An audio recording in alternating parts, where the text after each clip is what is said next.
Hello and oitmush. It is a beautiful British day, perfect weather for a day at the seaside, and I'm on a bus on the south coast of Hampshire, which I'm about to get off, because today we're going to see a big old hovercraft. Now, as you may know, this particular stretch of water is called the Solent, and it is the only place on Earth that still has a working year-round hovercraft service, the one that goes between Portsmouth and the Isle of Wight. But Britain once had passenger hovercraft that were more than 4 times the size of that. They were called the SRN4 Mountbatten class. They ran across the Channel between Britain and France, and they are quite simply the largest passenger hovercraft ever built. The bad news is, it's now 24 years since the last crossing, and there is only one place where you can still see a surviving SRN4. I think this is it. The good news is, it's right here.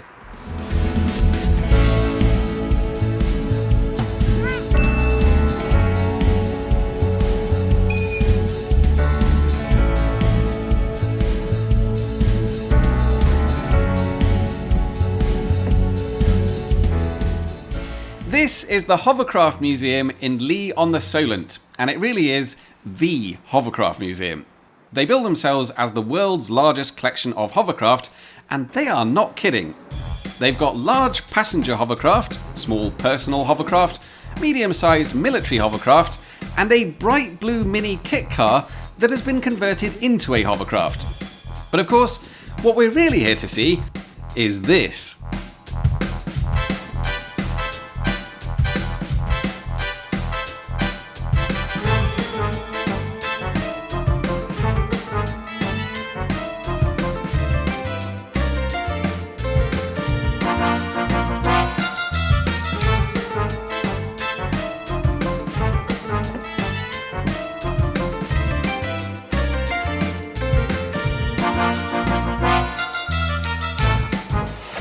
This is so cool. I love it. What you are looking at is the Princess Anne, the last surviving Mountbatten class hovercraft. And as you can see, it looks pretty much the same as it did back in the 1990s, when it was still flying passengers and vehicles across the Channel every day between Dover and Calais. Oh, the kitchen. But despite the fact that I grew up in the south of England and now live in France, I never got the chance to travel on one of these when they were still working. So you'll have to excuse me while my inner 12-year-old transport nerd is mildly freaking out. This is amazing. Now, I could happily spend all afternoon just standing here and admiring this, but let's be clear, the Princess Anne is much more than just a nice bit of skirt. This is 320 tons of gross weight that could make itself float above the ground or glide over the water simply by shooting air out of its bottom. Well, okay, not quite that simple.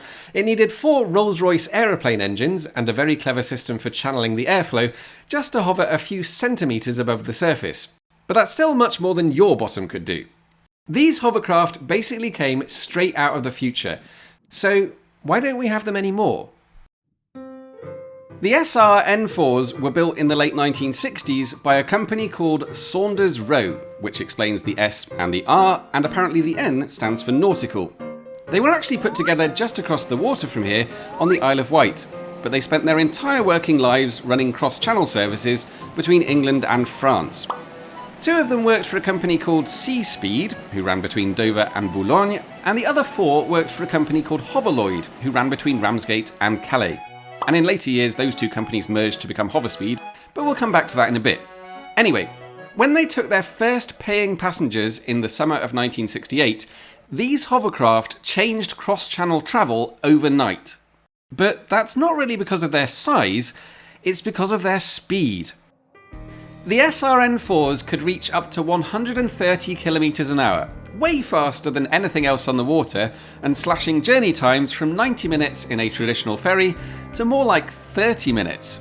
In other words, if you wanted to drive your family 4-door saloon across the Channel, the Princess Anne wasn't just quicker than the ferries were back then, it was quicker than the train is now. So you can see why people started calling them the Concorde of the Seas. But for the passengers, that extra speed did come with some negatives. The SRN4s were less comfortable than a traditional ferry, they were less reliable, and travelling on them was by all accounts a very noisy experience. So you can see why people started calling them the Concorde of the Seas. But forget the passengers for a moment, there were even bigger problems for the operating companies. Giant hovercraft, it turns out, burned giant amounts of fuel, which made them much more expensive to run than a conventional ferry, and also more expensive to maintain. So you can see why people started... The point is, even though they were selling plenty of tickets, Hoverloid, and particularly Seaspeed, were still losing money. And if they were going to keep the hovercraft business afloat, something needed to change fast. So does anyone want to guess what your first move is if you are a 1970s hovercraft operator and your giant hovercraft needs to make more money? That's right, you slice the whole thing in half, slot in a brand new middle section with about a dozen extra rows of seats, stick it all together again, and send it back off to work. Now in the end, only 2 of the original 6 hovercraft actually underwent this hovercraft extension surgery, and that's the 2 operated by Seaspeed. But the Princess Anne was one of them, which meant it was now 56 metres long, and that meant it regained the title of the largest passenger hovercraft in the world, which it had briefly lost to the French N500 Naviplane. However, the new extended SRN4s were still losing money, partly because, although they could now take 160 extra passengers, they still couldn't carry anything taller than a single-decker bus. And that meant most holiday coaches, and all heavy goods vehicles, had to go by ferry instead. So by the time Seaspeed and Hoverloid came together to become Hoverspeed at the dawn of the 1980s, management had pretty much decided that hovercraft were no longer the future, and instead they were going to try and turn the business around by replacing them with more economical vessels like catamarans and fast ferries. And that's really why we've never seen any more hovercraft of this size being built for passenger service. In fact, the only hovercraft that's ever beaten the SRN4s is this Soviet military hovercraft, and even that is only 1 metre longer. But although this was the end for building giant passenger hovercraft, that doesn't mean this was the end for the SRN4s. They were still working, they were still by far the quickest way across the channel, and Hoverspeed discovered that if you focused on the speed of the craft and sold it as a premium product while whacking up the ticket prices and flogging as much duty-free as humanly possible, you could actually just about run them at a profit.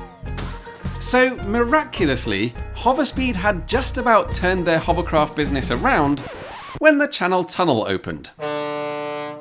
And this time it was game over. Finally, the SRN4s had competition that could match them in terms of speed, and could beat them in comfort, modernity, and most other things. And let's face it, the hovercraft weren't getting any younger anyway. The pilots were still relying on instruments recycled from a 1930s aeroplane, and when the European Union announced the end of duty-free sales within its borders, it sucked the last bit of air out of the business. And so, on the weekend of the 1st of October 2000, the Princess Anne made its last few trips across the channel, and the record-breaking SRN4s were taken out of service forever.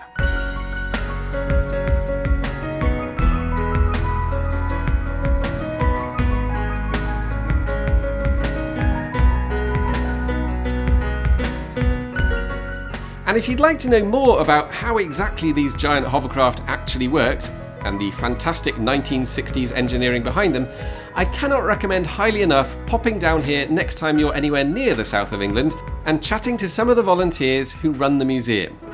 It's open on Saturdays and Sundays from 10 AM to 4 PM, and you can find it just on the edge of Lyon-the-Solent on the site of the former Royal Naval Air Station HMS Daedalus. And that is all half an hour on the bus from the nearest railway station at Fareham. Entry is £8 for adults, £5 for kids, and the site is nearly all wheelchair accessible, but there are a few steps if you want to get inside some parts of the hovercraft. And as always, thank you very much for watching, and I'll see you soon.